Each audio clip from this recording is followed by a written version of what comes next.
अस्सलाम वालेकुम, मैं हूं मैर तारिक। नाज़रीन, आज ईरान अमेरिका जंग 35वें दिन में दाखिल हो चुकी है। सूरत हाल ये है कि किसी भी वक्त अमेरिका अब ईरान पर अपनी ज़मीनी फ़ौजें उतार सकता है या बूट्स ऑन ग्राउंड्स कर सकता है, क्योंकि अमेरिका ने ईरान को जिस चीज़ की धमकी दी थी कि वो इसके इंफ्रास्ट्रक्चर को निशाना बनाएगा, अब वो इस पर अमल करता हुआ नजर आ रहा है। और अमेरिका ने ईरान में गर्ज के मुकाम पर इस शहर में एक सबसे बड़े ईरानी पुल को तबाह कर दिया है। और इस हमले की वीडियो ट्रंप ने फिर अपने ट्रुथ सोशल मीडिया पर शेयर भी की और साथ में लिखा जी कि ईरान का सबसे बड़ा पुल तबाह हो रहा है, जो अब दोबारा कभी काबिले इस्तेमाल नहीं होगा। और इसने यह भी कहा कि अभी बहुत कुछ होना बाकी है और धमकी देते हुए यह कहा कि अब वक्त आ गया है कि ईरान डील कर ले इससे पहले कि बहुत देर हो जाए, वरना इस अजीम मुल्क से कुछ भी बाकी नहीं बचेगा। पहली तो बात यह है जी कि ट्रंप के पास अब इस जंग को खत्म करने और ईरान को सरेंडर करवाने के लिए कोई और रास्ता बचा ही नहीं है, जिसकी वजह से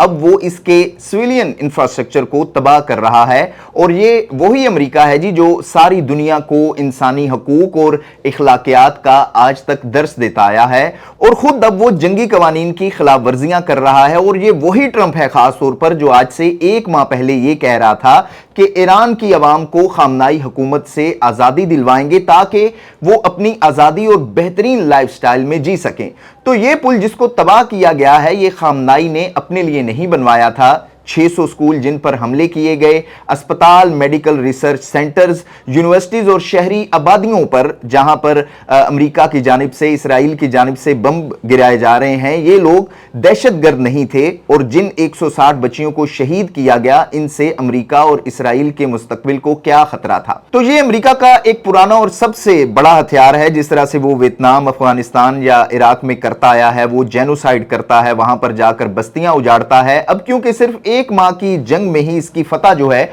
वो शिकस्त में तब्दील होती जा रही है, तो दुनिया की सुपर पावर इस वक्त पैनिक में है। और ट्रंप जो ईरान के पुल तबाह करने वाली वीडियोस शेयर कर रहा है, इसको धमकियां दे रहा है, इसके जवाब में ईरानी वजीर खारजा अब्बास अराक्ची ने यह कहा जी कि पुल तबाह करने से ईरान को कभी भी हथियार डालने पर तुम मजबूर नहीं कर सकते। और अब्बास अराक्ची ने कहा कि अमेरिका इस वक्त बौखलाहट का शिकार होकर अखलाकी पस्ती का मुजाहरा कर रहा है। अब्बास अराक्ची ने यह भी कहा जी अपनी ट्वीट में कि ये पुल इमारतें तो फिर बन जाएंगी और पहले से ज्यादा मजबूत बन जाएंगी, लेकिन अमेरिका की ताकत कभी बहाल नहीं हो सकेगी दोबारा। अच्छा जी, अमेरिका के बूट्स ऑन ग्राउंड की अब बात कर लेते हैं। अमेरिकी फौजी दस्ते इस वक्त यूएई में पहुंच रहे हैं। कल से ये वीडियो सामने आ रही हैं और इस बात की अब बड़ी तवक्को है कि किसी भी वक्त अमेरिका अपनी जमीनी फौज ईरान में उतार सकता है। और अमेरिका के पास अपनी बची खुची इज्जत बचाने के लिए इस एडवेंचर के अलावा और कोई भी ऑप्शन बाकी नहीं है, क्योंकि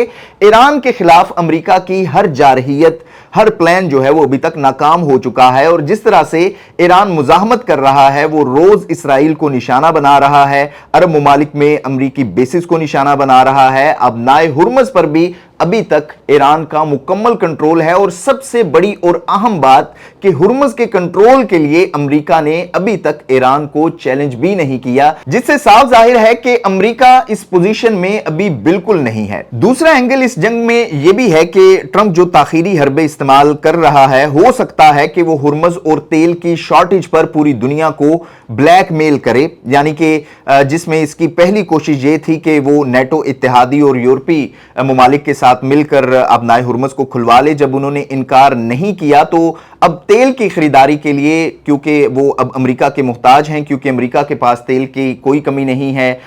इसके अलावा वेनेजुएला के ज़खायर भी उसके पास हैं, तो वो अपने इत्तेहादियों की इस कमजोरी को ईरान के खिलाफ इस्तेमाल कर रहा है। और ताखीर इसलिए कर रहा है कि यूरोपीय ममालिक अमेरिका के पांव पकड़ें और ट्रंप को अपना माई बाप तस्लीम करें और तस्लीम करें कि अमेरिका सुपर पावर है। दूसरा, ट्रंप का एक वाज़ेह मकसद यह भी हो सकता है कि वो अरब मुल्कों की इकोनॉमी को इस हद तक गिरा दे कि वो मजबूर होकर ईरान पर जंग मुसल्लत करें, क्योंकि अभी तक अरब ममालिक सिर्फ और सिर्फ अपना दिफा कर रहे हैं, वो ईरान के ऊपर अटैक नहीं कर रहे। और जिस दिन ये काम शुरू हो गया, इसके बाद खलीज में ایک نیا ختم ہونے والا محاذ شروع ہو جائے گا اور اسرائیل کو اس جنگ میں خود بخود ایران کے خلاف اتحادی بھی مل جائیں گے اور پھر گریٹر اسرائیل کے منصوبے کا اس دن سنگ بنیاد بھی رکھ دیا جائے گا۔ تو آبنائے ہرمز کا کھلنا اس وقت پوری دنیا کہ آپ کہہ لیں کہ سروائیول کا ایشو بن چکا ہے، جس کا ٹرمپ ہر طرف سے فائدہ بھی اٹھا رہا ہے۔ اس وقت جس طرح کی آپ کہہ لیں کہ دنیا میں تیل کی صورتحال ہے، ایک بحرانی کیفیت ہے پوری دنیا میں، جس سے یورپ بھی شدید متاثر ہو رہا ہے، تو برطانیہ نے آپ کہہ لیں کہ ایران سے مذاکرات کے ذریعے ہرمز کو کھلوانے کے لیے باقی ملکوں کو بھی اکٹھا کرنا شروع کر دیا ہے، اور برطانیہ میں تقریباً 24 ملکوں کے وزرائے خارجہ نے آن لائن ایک اجلاس میں شرکت کی، لیکن اس میں کیا حتمی لائحہ عمل طے کیا گیا کہ مذاکرات کون کرے گا، کس طرح سے ہوں گے، یا ایران کو کوئی پیغام بھجوایا گیا ہے مذاکرات کے لیے، یہ تفصیلات جو ہیں وہ ابھی تک سامنے نہیں آ سکی۔ اچھا جی، اب بات کرتے ہیں ایرانی دفاع کی۔ ایران نے جناب پچھلے 2 روز یعنی جب سے ٹرمپ نے یہ دھمکی دی تھی کہ وہ ایران کو پتھر کے دور میں لے جائے گا، اس طرح سے وہ پیش آئے گا ایران کے ساتھ، تو اس نے اسرائیل اور عرب ممالک پر حملے بھی بڑھا دیے ہیں ان 2 دنوں میں، اور ایران نے اسرائیل پر کلسٹر بم دوبارہ سے برسائے ہیں، جس کے نتیجے میں اسرائیل کا ایک ریلوے اسٹیشن اس کا نشانہ بنا، اور جو دوسرا کامیاب حملہ کیا گیا وہ کویت کی آئل ریفائنری پر ہوا، اور یہ مینا الاحمدی ریفائنری ہے جس پر 1 ماہ کے دوران یہ تیسرا حملہ کیا گیا ہے۔ اچھا جی، اب ساری دنیا اور ٹرمپ بھی یہ جانتا ہے کہ اگر ایران پر اس نے اس طرح کے حملے کیے اور یہ حملے جاری رہے تو خلیج کے باقی ملکوں کے آئل اور گیس ریزرو کو بھی ایران جو ہے وہ تباہ کر دے گا۔ فرض کریں آج سے 2 مہینے بعد 1 مہینے بعد امریکہ ایران پر مکمل کنٹرول حاصل کر بھی لیتا ہے تو ہرمز کو کھلوا کر وہ کیا کرے گا جب آئل فیسلٹیز یا گیس فیسلٹیز ہی تباہ ہو جائیں گی، جس سے صاف ظاہر ہے کہ ٹرمپ کو اس وقت اپنے تیل کے علاوہ، اپنی اکانومی کے علاوہ دنیا میں کسی کی پرواہ نہیں ہے، اور وہ اپنی سپر پاور کو منوانے کے لیے کسی حد تک بھی جا سکتا ہے۔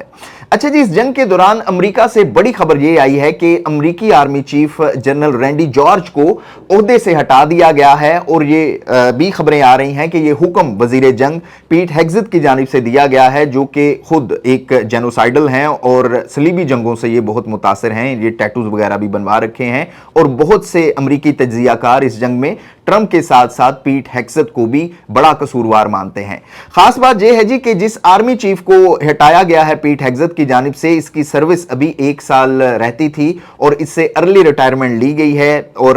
اس کے پیچھے میرے خیال میں 2 ہی وجوہات ہو سکتی ہیں، وجوہات بتائی تو نہیں گئیں، لیکن یہی وجوہات ہو سکتی ہیں کہ امریکی آرمی چیف اپنے گول کو اچیو نہیں کر سکا، یا پھر آرمی چیف ایران میں بوٹس آن گراؤنڈ کی مخالفت میں ہو، جس کی وجہ سے اسے اتارا گیا ہو۔ لیکن اچانک جنگ کے دوران اس ارلی ریٹائرمنٹ پر اور وہ بھی خاص طور پر ایک آرمی چیف کے ریٹائرمنٹ ایک بہت بڑا سوال ہے، جو اس وقت پوری دنیا اس کو دیکھ رہی ہے کہ یہ کیا ہو رہا ہے۔ اور اس وقت دنیا میں جو تیل کی قیمتیں بڑھ رہی ہیں اور عالمی معیشت پستی کا شکار ہوتی جا رہی ہے، اس کی بڑی وجہ یہ ہے کہ ٹرمپ کے عزائم اب دنیا پر ظاہر ہو چکے ہیں، وہ اس جنگ کو ختم کرنے کے موڈ میں بالکل نہیں ہے، بوٹس آن گراؤنڈ وہ ہر صورت میں کرے گا، اور اس کے بعد آپ دیکھ لیں کہ دنیا میں مہنگائی، بھوک اور بے روزگاری کا ایسا طوفان آنے والا ہے جس سے دنیا کے تمام چھوٹے بڑے ملک متاثر ہوں گے، اور اگر ٹرمپ بوٹس آن گراؤنڈ کرے گا تو یہ بھی پوری دنیا جانتی ہے کہ ٹرمپ کا یہاں سے نکلنا یعنی کہ ایران سے نکلنا پھر مشکل ہو جائے گا، اور یہ طویل جنگ ہو جائے گی، اور امریکی فوجی ظاہر ہے کہ اس میں ہلاک ہوں گے۔ جس طرح اب ٹرمپ نے اس جنگ کو اپنی انا کا مسئلہ بنا لیا ہے، جب ایران میں اس کے فوجی مریں گے تو یہ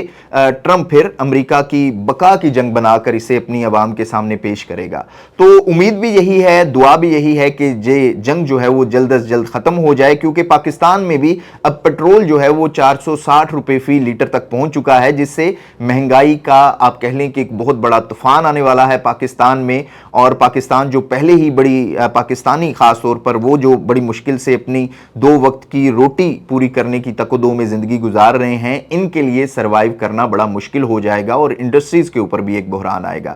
आज सुबह जब मैं उठा ये खबर देखी तो पहले तो यकीन नहीं आया कि एक ही बार में 138 रुपए का इजाफा कर दिया गया। इससे बेहतर यही था कि आप हर हफ्ते 25, 30 या 40 रुपए बढ़ा देते, बजाय इसके कि आप एक ही बार इतना बड़ा बोझ अवाम के ऊपर डाल रहे हैं। दूसरा ये जी कि अबनाए हुर्मत से हमारे जंग तो गुजर रहे हैं, आलमी मीडिया भी ये रिपोर्ट कर रहा है, पाकिस्तानी मीडिया भी ये रिपोर्ट कर रहा है, तो इस पर हुकूमत को जरूर वजह बतानी चाहिए, अवाम को एतमाद में लेना चाहिए, बल्कि वजीर आजम को कौम से खिताब करके तमाम तर तफसीलात बतानी चाहिए। ये नहीं होना चाहिए जी कि जब कीमतें बरकरार रखनी हैं तो फिर वजीर आजम साहब खुद आ जाएं कौम के सामने खिताब करने और तारीफें करनी शुरू कर दें अपनी, और जब कीमतें बढ़ानी हो तो किसी और को आगे कर दें। तो इन मुश्किल हालात में वजीर आजम को खुद आगे होकर कौम को एतमाद में लेना चाहिए और मुकम्मल तौर पर वजूहात बतानी चाहिए, और साथ ही अपनी प्लानिंग भी बतानी चाहिए कि इसके हल के लिए पाकिस्तान की हुकूमत, पाकिस्तान के हुक्मरान